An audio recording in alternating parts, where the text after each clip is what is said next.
Hello दोस्तों, तो आज की इस क्लास में आपका स्वागत है।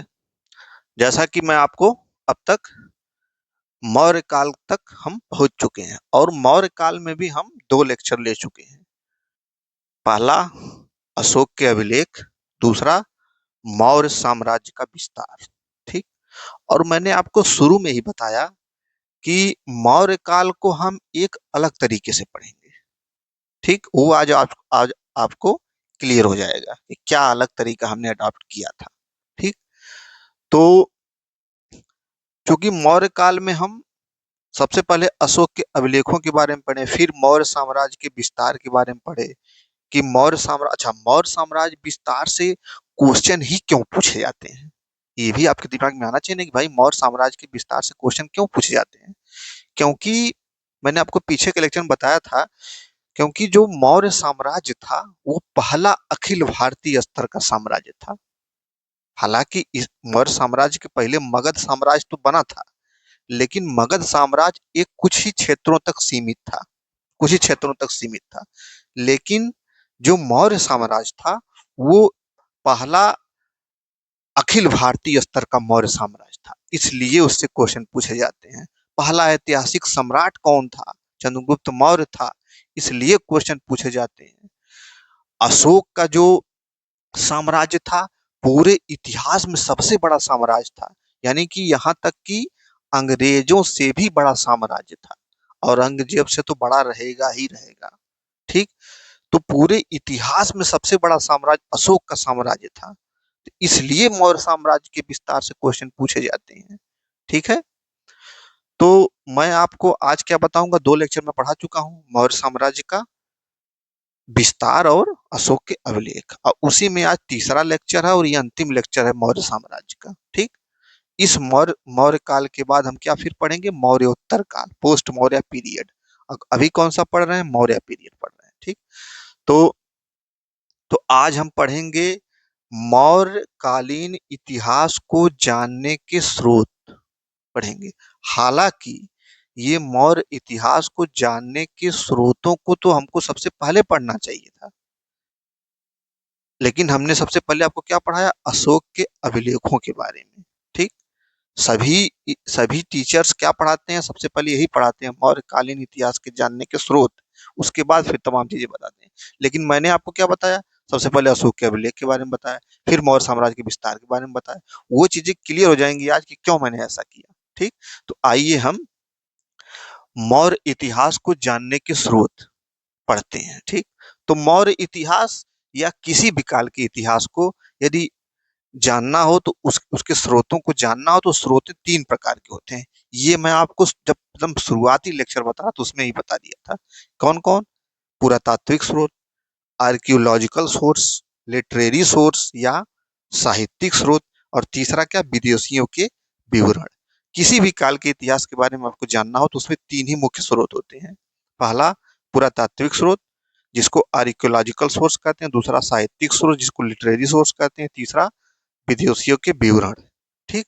और कभी कभी लिटरेरी सोर्स को जो है जो विदेशी लिटरेरी सोर्स होते हैं उसको हम विदेशी के विवरण में भी सम्मिलित कर सकते हैं, ऐसा कोई वो नहीं है। ठीक। तो इतिहास को जानने के 3 स्रोत हैं। ठीक। तो उसी प्रकार मौर्य इतिहास को जानने के भी 3 स्रोत रहेंगे। तो आइए देखते हैं। मौर्यकालीन इतिहास को जानने के स्रोत, पहला पुरातात्विक स्रोत, दूसरा साहित्यिक स्रोत, तीसरा विदेशियों के विवरण। तो सबसे पहले हम क्या देखेंगे? मौर्यकालीन इतिहास को जानने के पुरातात्विक स्रोत।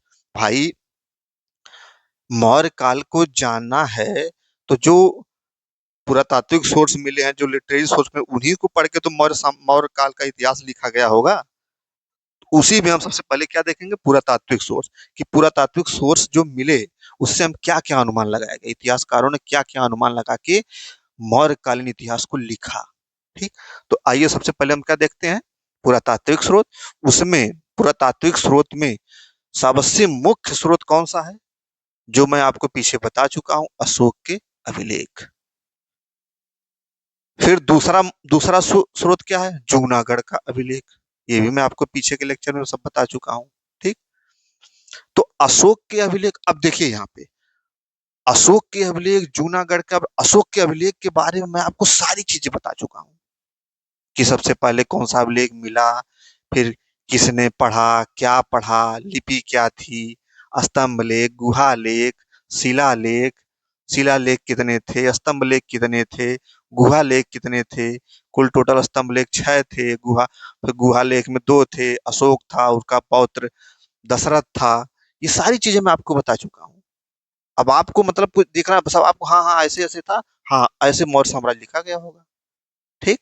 तो ये अशोक के अभिलेखों के बारे में सारी चीज अब आपको देखिए एकदम दिख रहा होगा कि कैसे कैसे मौर्य साम्राज्य रहा होगा। ये चीजें दिख रही होगी, इसलिए मैंने आपको वो बताया सबसे पहले।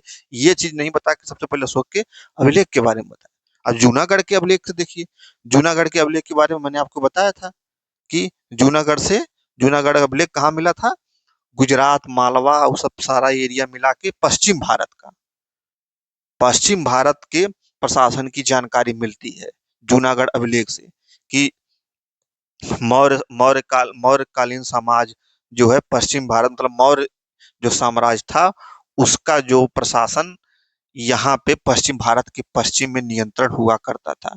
यानी चंद्रगुप्त मौर्य का इस भारत के पश्चिम में नियंत्रण हुआ करता था।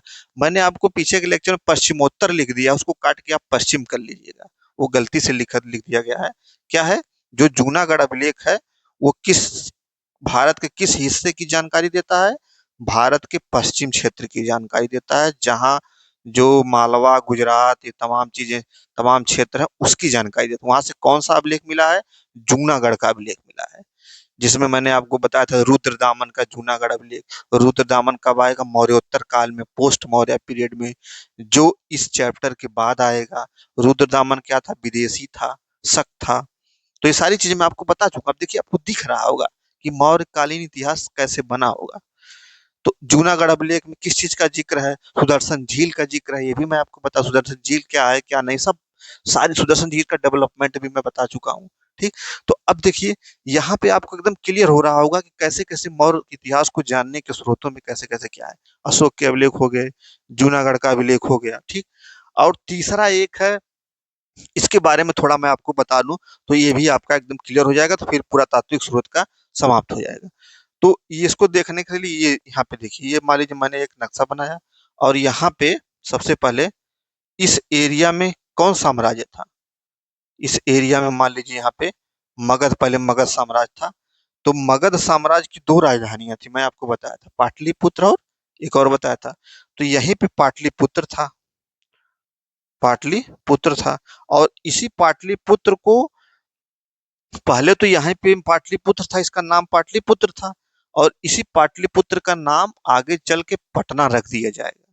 कौन रखेगा, क्या रखेगा, ये सब मैं मिडिल हिस्ट्री में बताऊंगा, मध्यकालीन भारत में बताऊंगा। वो मध्यकालीन भारत में एक आता है शासक, उसने जो है पाटलिपुत्र का नाम बदलकर पटना रख दिया। तो ठीक। तो यहीं पे पटना जो है, यहीं पटना के समीप एक बहुत बड़े विद्वान थे जिसका नाम था स्नूपर। ये मैं तीसरा स्रोत बता रहा हूँ, ये तीसरा वाला, ये वाला। तो यही पाटलिपुत्र था, यहीं पे एक विद्वान जो थे स्नूपर, उन्होंने क्या किया कि यहीं पाटलिपुत्र या पटना के समीप 2 जगह खुदाई करवाई। स्नूपर द्वारा पटना के समीप खुदाई, 2 जगह यहाँ खुदवाई करी, पटना के आसपास 2 जगह खुदवाई। एक पहली जगह थी बुलंदीबाग, दूसरी जगह थी कुम्हरार। अच्छा, जब खुदवाया तो वहां से क्या मिला हमको, हमको वहां से लकड़ी के भवनों के अवशेष मिले। इस सुनूपर विद्वान को, सुनूपर इतिहासकार को, बुलंदी बाग और पटना के समीप बुलंदी बाग और कुम्हरार से खुदाई करवाया। इन दोनों जगह से क्या मिला, लकड़ी के महल के अवशेष मिले। यानी कि उस, तो इससे क्या मिला, लकड़ी के महल के अवशेष, यानी कि जो ये बुलंदी बाग से भी लकड़ी के महल के अवशेष मिले हैं, कुम्हरार से भी लकड़ी के महल के अवशेष मिले हैं। ठीक। तो इससे, अच्छा, इन चीजों की जानकारी, जो ये लकड़ी के महल के अवशेष मिले हैं, तो इसमें आप देखिए उस समय मतलब मौर्य कालीन में जो महल होते थे वो लकड़ी के बने होते थे। वो परकोटा और तमाम चीजों को मिला के लकड़ी के बड़े बड़े, बताइए, इतने बड़े बड़े महल लकड़ी के बने होते थे। इसकी जानकारी हमको कैसे मिलती है, इसी बुलंदी बाग और कुम्भराकार से जो लकड़ी के महल के अवशेष मिले हैं, इससे मिलती है। ठीक। अच्छा, इसका इसका वेरीफाई और स्रोतों से भी होता है, और लिटरेरी सोर्स में भी इसकी ये इसलिए हिस्टोरिकली वेरीफाइड इतिहास है। ये ऐतिहासिक रूप से सही इतिहास है, वेरीफाइड इतिहास है। पुरातात्विक स्रोतों से भी इस चीज की वेरीफाई हो रही है और साहित्यिक स्रोतों में भी इस चीज का जिक्र है, इन दोनों का, बुलंदीबाग और कुम्भलहार का। तो मौर्यकालीन समय में जो मौर्यकालीन जो राजभवन होते थे वो क्या क्या थे, लकड़ी के थे। लकड़ी, क्योंकि कैसे पता चलता है, स्नूपर ने 2 जगह खुदाई करवाई और दोनों जगह लकड़ी के माल के साक्ष्य मिले। अच्छा, ये दोनों जगह बिहार में है। अब देखिए, अब ये बिहार में है तो अब बिहार स्टेट पीसीएस को मौका मिल जाएगा क्वेश्चन बनाने के लिए। क्या ये भैया, चलिए इसी से बना देते हैं। ये बिहार पीसीएस में इंपॉर्टेंट हो जाता है। हालांकि यूपीएससी भी पूछ सकती है और भी एग्जाम पूछते हैं, लेकिन ये बिहार पीसीएस के लिए अति इंपॉर्टेंट है। ठीक। तो कुल कितने सोर्स हो गए, अब आप देखिए। मुख्य स्रोत में अशोक के अभिलेख, सारी चीजें मैं बता चुका हूँ।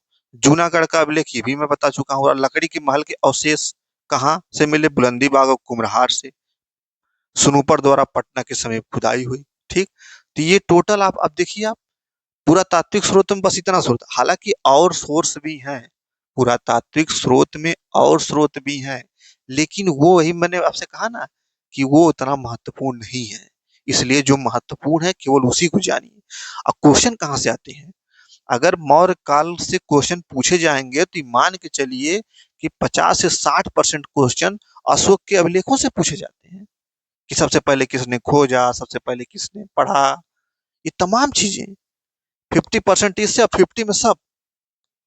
तो लकड़ी के महल के अवशेष मिले भाई, बुलंदी बाग और कुम्हरार से, तो ये 3 चीजें, तो ये तो हो गया आपका पुरातात्विक स्रोत, आर्कियोलॉजिकल सोर्स। ठीक। तो मौर्य कालीन इतिहास को जानने के स्रोत में पुरातात्विक स्रोत बस यही इतना है। इससे ज्यादा दिमाग मत लगाइएगा, नहीं तो आपकी बत्ती गुल हो जाएगी। अब आइए हम छोटा सा एक विदेशियों का विवरण है उसको देख लेते हैं, फिर साहित्यिक स्रोत पे आते हैं। तो विदेशियों के विवरण, ये तीसरा सोर्स है। तो विदेशियों के विवरण में बहुत बहुत ज्यादा नहीं है। एक जस्टिन नाम के इतिहासकार है, विद्वान है, जिन्होंने चंद अपने साहित्यिक स्रोत में, अपने अपने बुक में सैंड्रो कोट्स, चंद्रगुप्त मौर्य को सैंड्रो कोट्स लिखा है। इन्होंने जस्टिन तो लिख के चले गए चंद्रगुप्त मौर्य को Sandro quotes, Sandro quotes, Sandro quotes, तमाम जगह लिख के चले गए। लेकिन अब किसी को यह पता नहीं था कि इन्होंने चंद्रगुप्त मौर्य को ही सैंड्रो कोट्स लिखा है। तो ये चीज किसने पता किया, किसने लगाया कि ये जो सैंड्रो कोट्स है चंद्रगुप्त मौर्य है। मैंने आपको शुरुआती लेक्चर में बताया था, विलियम जोन्स। विलियम जोन्स ने ही बताया था कि जो ये यूनानी सोर्स हैं, लिटरेरी सोर्स हैं, उसमें जो सैंड्रो कोट्स बार बार जिक्र मिलता है वो कोई और नहीं, चंद्रगुप्त मौर्य है। ये किसने बताया, विलियम जोन्स। कौन, विलियम जोन्स एक अंग्रेज था, इसने बताया। हालांकि जस्टिन ने चंद्रगुप्त मौर्य को सैंड्रो कोट्स लिख के ये तो चले गए, लेकिन अब ये किसी को पता था नहीं कि सैंड्रो कोट्स है कौन, इसकी पहचान किसने की। लिखा तो इन्होंने, जस्टिन ने, लेकिन पहचान विलियम जोन्स ने की। और एक क्वेश्चन मैं आपसे और पूछता हूं कि मौर्य काल के जो सबसे पहला, मतलब सबसे पहले अभिलेख को, अशोक के अभिलेखों को किसने पढ़ा। अशोक के अभिलेख को सबसे पहले किसने पढ़ा, जेम्स प्रिंसअप। तो कंफ्यूज मत होइएगा, जेम्स प्रिंसअप और विलियम जोन्स में आपको कंफ्यूज नहीं होना है। ठीक। तो सैंड्रो कोट्स को जस्टिन ने चंद्रगुप्त मौर्य को सैंड्रो कोट्स कहा, और इसकी पहचान विलियम जोन्स ने की कि ये सैंड्रो कोट्स कोई और नहीं, चंद्रगुप्त मौर्य है। ठीक। एक एरियन और प्लूटार्क भी हैं, इन्होंने चंद्रगुप्त मौर्य को क्या कहा है, एंड्रो कोट्स। क्या कहा है, एंड्रो कोट्स। ठीक। तो बस विदेशियों के विवरण में इतना ही है, इससे ज्यादा आपको जाने की जरूरत, हालांकि और लोग भी हैं, और लोगों में बहुत चंद्रगुप्त मौर्य को और चीजें भी कहा है, लेकिन बस इंपॉर्टेंस आपका यही जस्टिन, और ये जस्टिन और एंड्रो कोट्स बहुत इंपॉर्टेंट है। एरियन और प्लूटार्क थोड़ा बहुत है। ठीक। एरियन और प्लूटार्क ने क्या कहा चंद्रगुप्त मौर्य को, एंड्रो कोट्स। ठीक। ये तो हो गया विदेशियों के विवरण, ये हो गया पुरातात्विक स्रोत। ठीक। अब आइए हम साहित्यिक स्रोत या लिटरेरी सोर्स को देखते हैं। इसमें सबसे पहला तो अर्थशास्त्र ही है। दूसरा क्या है, इंडिका है। मैंने आपके इंडिका के बारे में कुछ आप छोटी मोटी चीजें आपको मैं बता चुका हूँ। मेगास्थनीज ने की इंडिका, ऐसा जिक्र मैंने आपका किया था कि मेगास्थनीज की इंडिका। मेगास्थनीज कौन था? मेगास्थनीज कौन था? याद करिए, पीछे मैं आपको बता चुका हूँ। किसी के राज दरबार में आया था। तो किसके राज दरबार में आया था? चंद्रगुप्त मौर्य के राज दरबार में आया था। ठीक।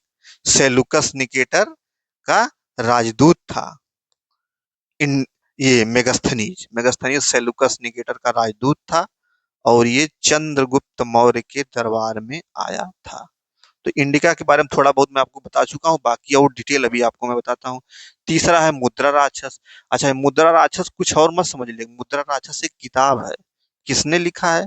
विशाख दत्त ने। अच्छा, यहाँ पे मैंने लिखा है गुप्त काल, तो इसका क्या मतलब है? गुप्त काल लिखा है, फिर यहाँ विशाख दत्त ने मुद्रा राक्षस लिखा है, गुप्त काल मैंने लिखा, इसका मतलब थोड़ा आप समझ लीजिए। जैसे अभी आप कौन सा काल पढ़ रहे हैं? मौर्य पीरियड पढ़ रहे हैं। क्या पढ़ रहे हैं? मौर्य पीरियड। इसके बाद क्या पढ़ेंगे? पोस्ट मौर्य पीरियड पढ़ेंगे। इसके बाद क्या पढ़ेंगे?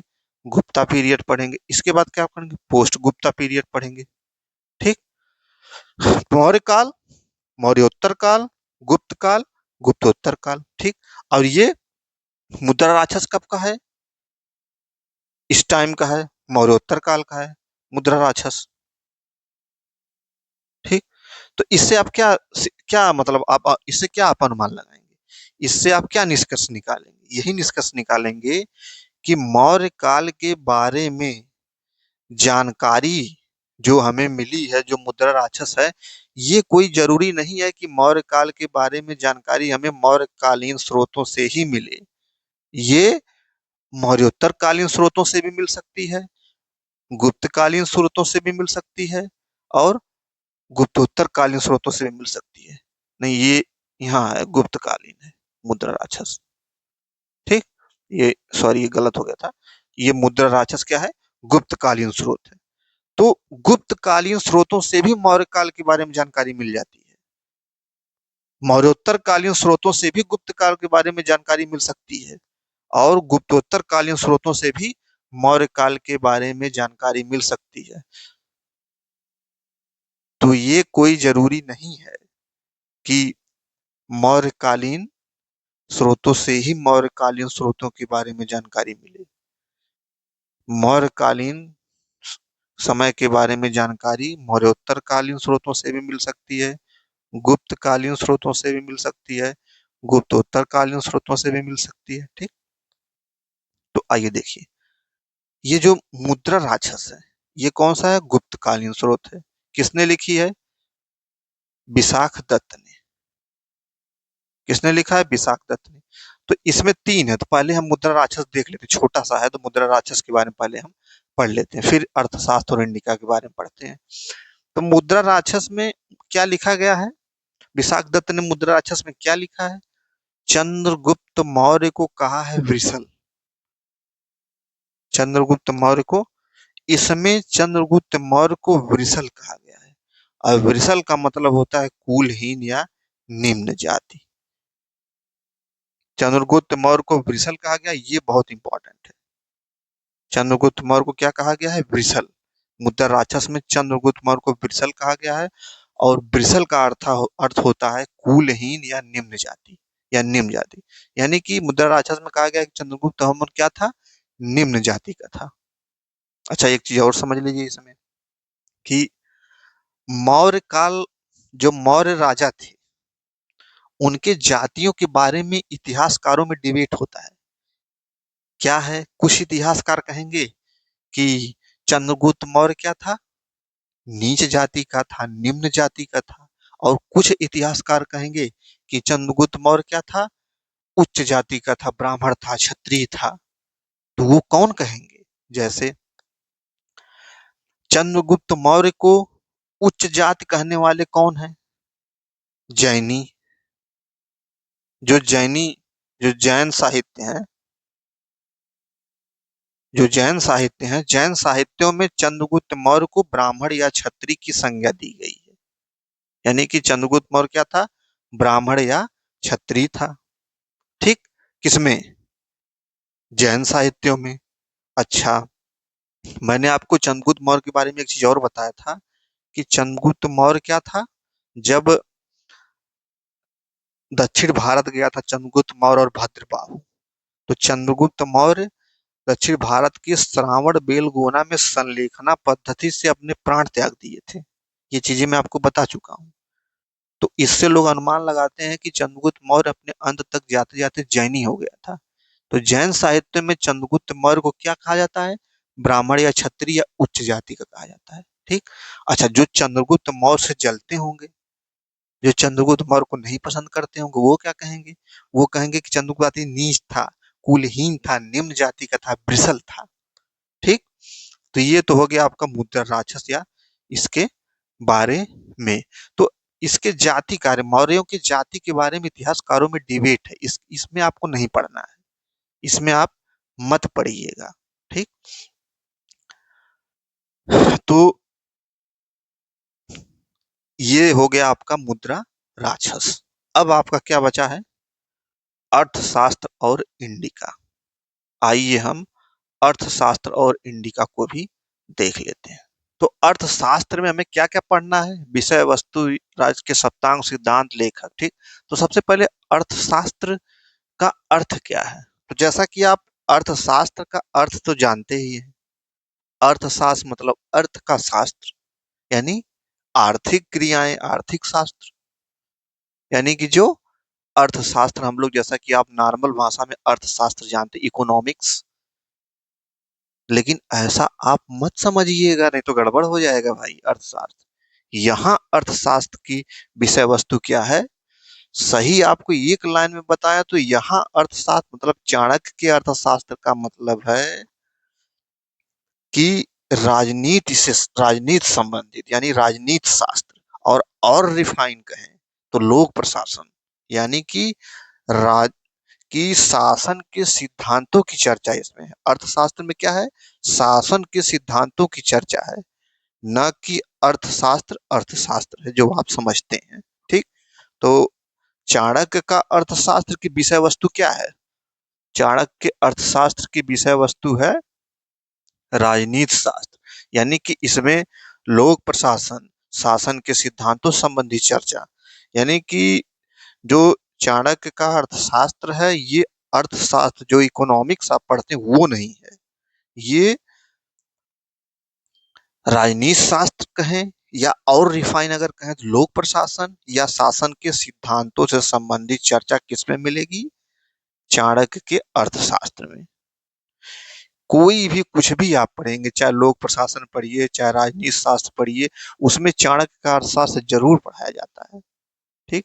तो तो क्या इसमें है, किस चीज की चर्चा? शासन से सिद्धांतों संबंधी चर्चा। इसका क्या मतलब? इसका मतलब यह है कि राजा कैसे शासन करेगा, क्या होगा उसका क्रियाकलाप, कैसे शासन करेगा, राज्य, राजा लोग चोरी कैसे करते हैं, इन सारी चीजों का वर्णन इस अर्थशास्त्र में है।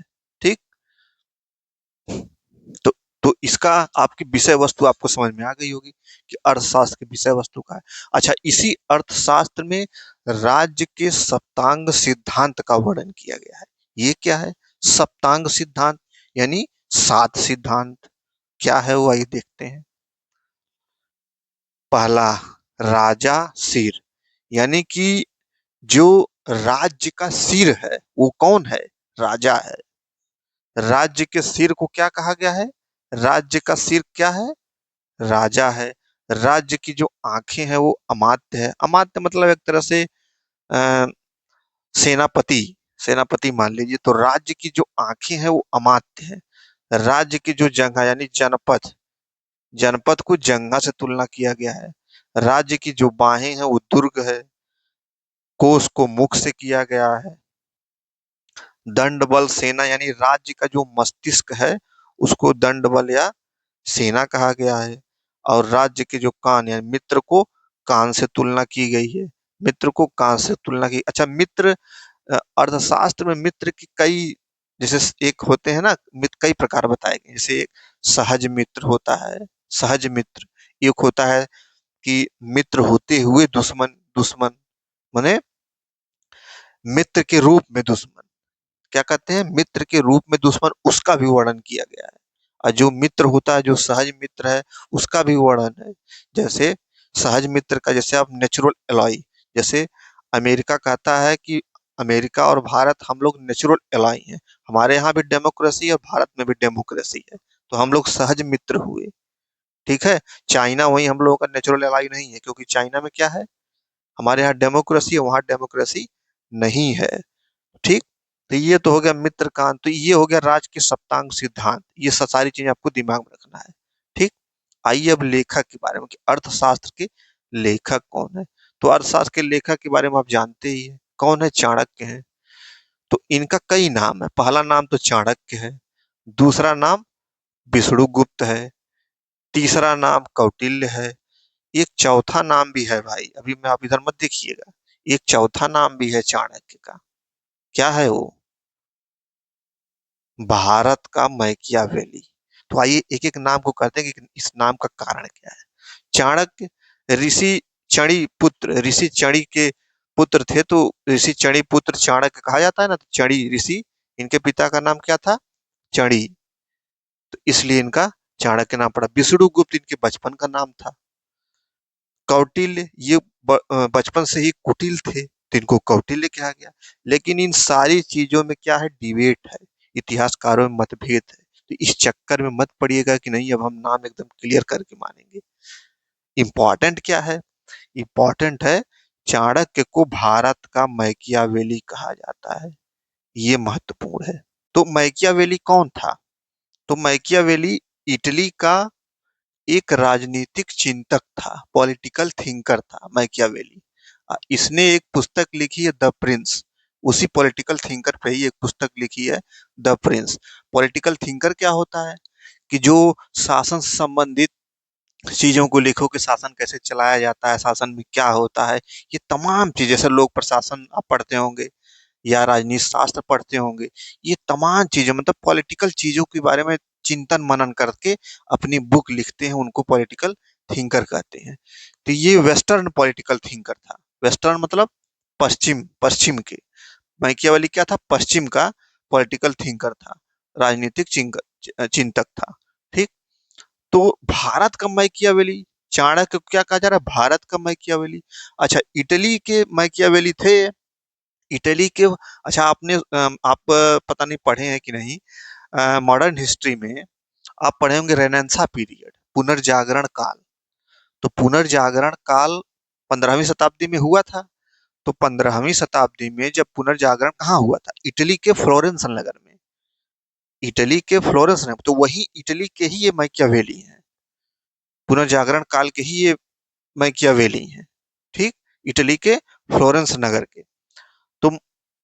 तो चाणक्य को क्या कहा जा रहा है, भारत का मैकियावेली, भारत का मैकियावेली। ठीक।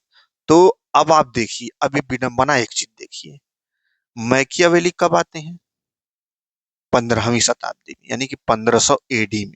ठीक। और चाणक्य कब आते हैं, लगभग वही 300 बीसी, एक मोटी मोटा 300 बीसी, यानी कि 300 ईसा पूर्व। यानी कि इन दोनों के बीच पहले कौन आता है, इन दोनों के बीच में लगभग लगभग 1800 साल का अंतर है। चाणक्य 1800 साल पहले आ रहे हैं, अब मैकियावेली जो है 1800 साल बाद आ रहा है। लेकिन विडंबना देखिए कि चाणक्य को भारत का मैकियावेली कहा जा रहा है। कहना क्या चाहिए, मैकियावेली को कहना चाहिए इटली के चाणक्य हैं ये, क्योंकि चाणक्य पहले आ रहा है, चाणक्य 18 साल बाद मैकियावेली आ रहे हैं। तो ये क्या है, ये सब वही है कि वेस्टर्न लोगों का दबदबा रहा था, तो वो अपना कर रहे हैं। इसी तरह आगे आप समुद्रगुप्त के बारे में पढ़ेंगे, पोस्ट गुप्ता पीरियड में, तो उसमें समुद्रगुप्त को कहा जाता है कि भारत का नेपोलियन, नेपोलियन जो कि बाद में आएगा, समुद्रगुप्त पहले आएंगे, तो उसमें कहेगा भारत, कालिदास, इसी तरह कालिदास को, कालिदास का भारत का शेक्सपियर, शेक्सपियर बाद में आएंगे। तो ये सारी चीजें, उनका दबदबा रहा वेस्टर्न लोगों का, तो अपने हिसाब से लोग करते गए। ठीक। तो भारत का मैकियावेली चाणक्य को कहा जाता है। ठीक, ये दिमाग में रखिएगा। अच्छा, चाणक्य क्या थे, चाणक्य के बारे में मैंने बताया था कि चाणक्य ने ही, चाणक्य के ही सहायता से चंद्रगुप्त मौर्य ने धनानंद की हत्या करके मौर्य वंश की नींव रखी थी। चाणक्य ही सहायता। चाणक्य चंद्रगुप्त मौर्य के क्या थे, प्रधानमंत्री थे, और उसी के साथ साथ उनके पुरोहित भी हुआ करते थे। तो वही चीज मैंने लिखा है, चाणक्य चंद्रगुप्त मौर्य के प्रधानमंत्री थे तथा चंद्रगुप्त मौर्य के पुरोहित भी हुआ करते थे। तो ये हो गया अर्थशास्त्र। अच्छा, इसमें अर्थशास्त्र में एक चीज और बची है, समाज। कि अर्थशास्त्र में समाज का क्या जिक्र था, तो वो मैं आपको दोनों तुलना, अर्थशास्त्र और इंडिका दोनों को लेकर तब समाज के बारे में जब तुलना करके हम पढ़ेंगे, तब आपको एकदम और शीशे की तरह क्लियर हो जाएगा। ठीक, तो अभी उसको भी हम पढ़ते हैं। पहले इंडिका के बारे में थोड़ा देख लिया जाए, इंडिका में क्या है। तो इंडिका के बारे में तो मैंने आपको बहुत उसके लेखक के बारे में, मेगास्थनीज के बारे में मैंने आपको बताया था। इंडिका के लेखक कौन है, मेगास्थनीज है। मेगास्थनीज कौन है, अरे यार याद करिए, मेगास्थनीज कौन है, सेलुकस निकेटर का राजदूत है। किसके दरबार में आए थे ये मेगास्थनीज, चंद्रगुप्त मौर्य के दरबार में आए थे। सेलुकस निकेटर कौन है, अलेक्जेंडर का सेनापति, यानी कि सिकंदर का सेनापति है। ये चीज तो आपको दिमाग में रखना ही है। ठीक, मेगास्थनीज है। अच्छा, इंडिका, इंडिका के बारे में मैं आपको बताऊं, इंडिका सच एज कोई पुस्तक नहीं प्राप्त हुई है। इंडिका कोई पुस्तक के रूप में हमें प्राप्त नहीं हुई है। तब क्या है भाई इंडिका, कैसे हमको इंडिका के बारे में पता चला, जब पुस्तक के रूप में प्राप्त नहीं हुई तो कैसे पता चला। आइए देखते हैं। जैसे कुछ विद्वान थे, जैसे स्ट्रैबो, प्लूटार्क, जस्टिन, इन्होंने यह जिक्र किया है कि मेगास्थनीज ने अपनी इंडिका में ये कहा, अपने इंडिका में ये कहा, अपने इंडिका में वो कहा। ये तमाम चीजें इस विद्वानों ने जिक्र किया है। इससे, इन चीजों से एक्सट्रैक्ट करके हमको इंडिका प्राप्त हुई है।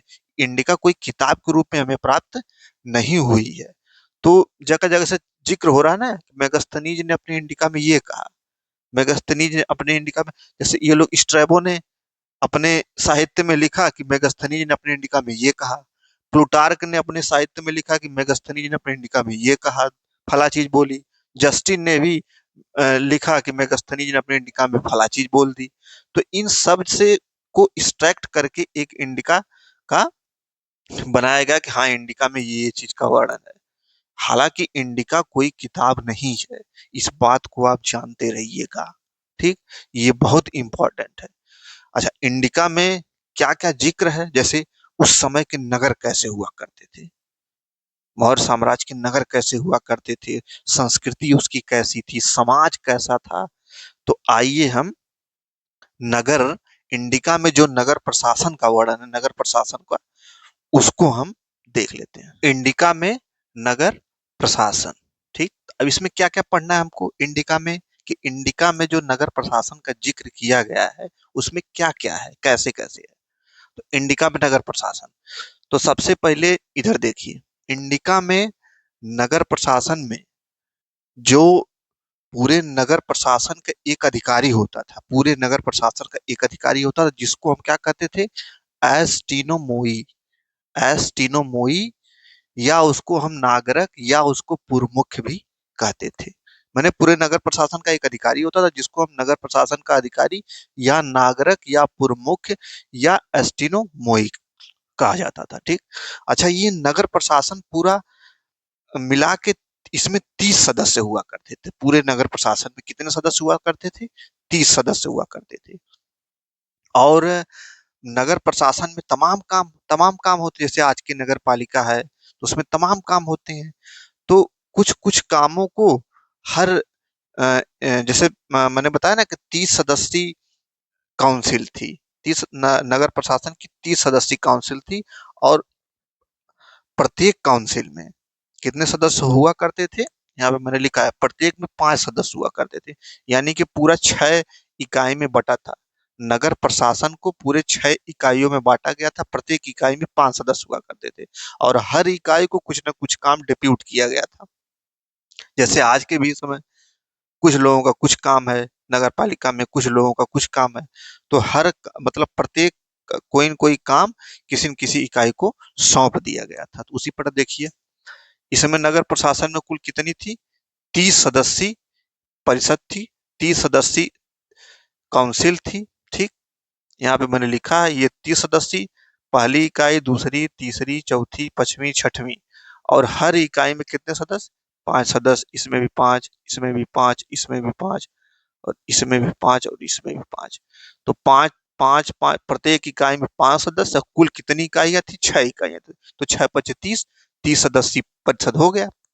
अच्छा, इन सदस्य परिषदों में 6 इकाइयां थी। ठीक, प्रत्येक इकाई का कुछ काम था। तो मान लीजिए किसी इकाई का क्या काम था?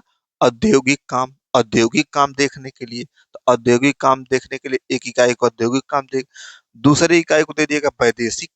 वैदेशिक मतलब विदेशी मामले, कौन यात्री आ रहा है, कौन यात्री जा रहा है, ये तमाम चीजें वैदेशिक वाले इकाई वाली देखती थी। जनगणना, कुछ इकाई जनगणना देखती थी, कुछ इकाई व्यापार देखती थी, कुछ इकाई काला बाजारी, माने जो ब्लैक मार्केटिंग है उसको कैसे रोकना है उनको देखना। क्रय विक्रय कर टैक्स का, टैक्स कैसे क्रय विक्रय टैक्स लगाना है, क्या करना है उसको देखना।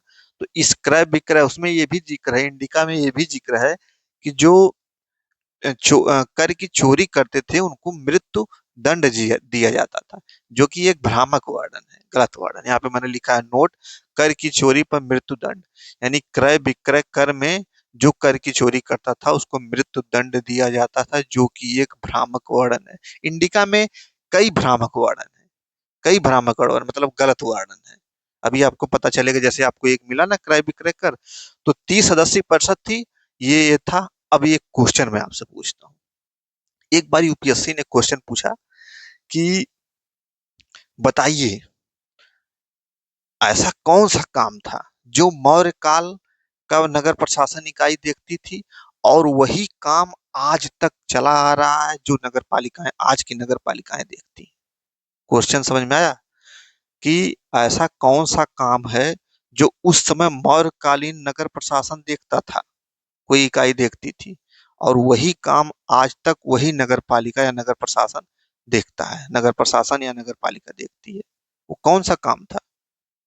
तो जनगणना संबंधित कार्य, ये जनगणना संबंधित। आप देखे होंगे कि इंडिका में भी नगर प्रशासन में जनगणना उस समय मौर्य काल में, ठीक, और वर्तमान में भी आप देखिए नगर पालिकाओं में जन्म और मृत्यु का पंजीकरण होता है, तो जनगणना ये होती है। तो ये एक बार क्वेश्चन यूपीएससी ने पूछा था, तो इसको आप दिमाग में रखेंगे। तो देखिए, अब आइए इसको देखते हैं। इंडिका और अर्थशास्त्र में वर्णित, इंडिका व अर्थशास्त्र में वर्णित समाज की तुलना। ठीक, तो इंडिका में समाज की क्या वर्णन है और अर्थशास्त्र में समाज का क्या वर्णन है, इन दोनों की तुलना करके हम पढ़ेंगे। अच्छा, एक चीज और मैं आपसे पूछता हूँ कि समाज में हम क्या पढ़ते हैं? अब तक मैं आपको कई बार बता चुका हूं कि समाज में हम क्या क्या पढ़ते हैं। पहला तो पढ़ते हैं कि क्या उस समाज में वर्गीय विभाजन था। दूसरा क्या पढ़ते हैं कि समाज के जो 50% लोग हैं यानी महिलाएं, उनकी क्या स्थिति है। तीसरा क्या पढ़ते हैं कि क्या उस समाज में दास प्रथा थी। तो उसी प्रकार आज हम यहाँ इंडिका और अर्थशास्त्र के समाजों की तुलना करके पढ़ेंगे। इस तरह तुलना करके पढ़ेंगे तो आपको याद रहेगा। जैसे सबसे पहले समाज में क्या देखेंगे? जाति व्यवस्था या वर्गीय विभाजन। तो जाति व्यवस्था का जी अर्थशास्त्र में तो 4 जातियों का जिक्र मिलता है, ब्राह्मण, क्षत्रिय, वैश्य, शूद्र, जैसा आप जानते ही हैं। लेकिन इंडिका में 7 मिलता है, इंडिका में 7 मिलता है, जो कि क्या है? एक भ्रामक वर्णन है, एक गलत वर्णन है। अब इन सातों का नाम आपको याद, सूची बना के आपको रटना नहीं, बस आप इतना जानिए कि इंडिका में 7 जातियों का वर्णन है और अर्थशास्त्र में 4 जातियों का वर्णन है। इंडिका में जो 7 जातियों का वर्णन है वो गलत है, माने भ्रामक वर्णन है। 7 जातियां नहीं थी। ठीक, ये भी देखिए एक भ्रामक वर्णन हो गया। एक कर की चोरी पर मृत्युदंड, ये भी एक भ्रामक वर्णन हो गया। आगे देखिए महिलाओं की स्थिति।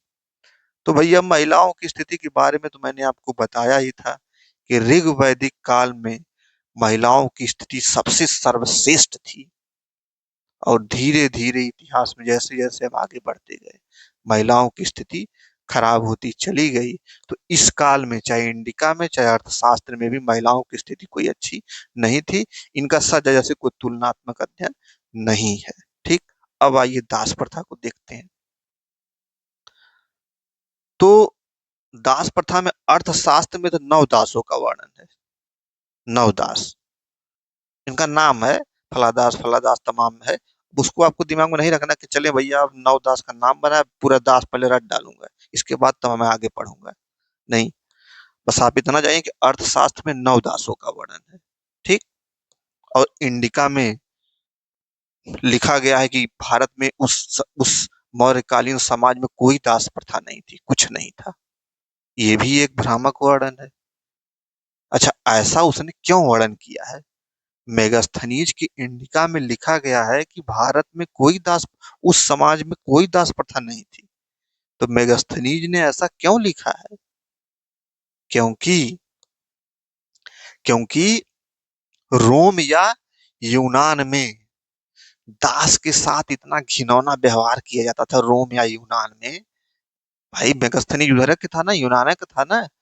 तो रोम या यूनान में दास के साथ इतना घिनौना व्यवहार किया जाता था कि जब मेगास्थनीज ने यहाँ के दासों को देखा, इंडिया के दासों को देखा, तो सोचा कि ये दास नहीं होंगे, क्योंकि उसके यहाँ तो बहुत बुरा व्यवहार किया जाता था। तो उससे वो क्या हो गया, कंफ्यूज हो गया। तो उसने क्या कहा कि भैया भारत में कोई दास प्रथा नहीं थी। ठीक। तो दास प्रथा ये हो गया। तो ये हो गया अब इंडिका और साथ में वर्णित समाज की तुलना।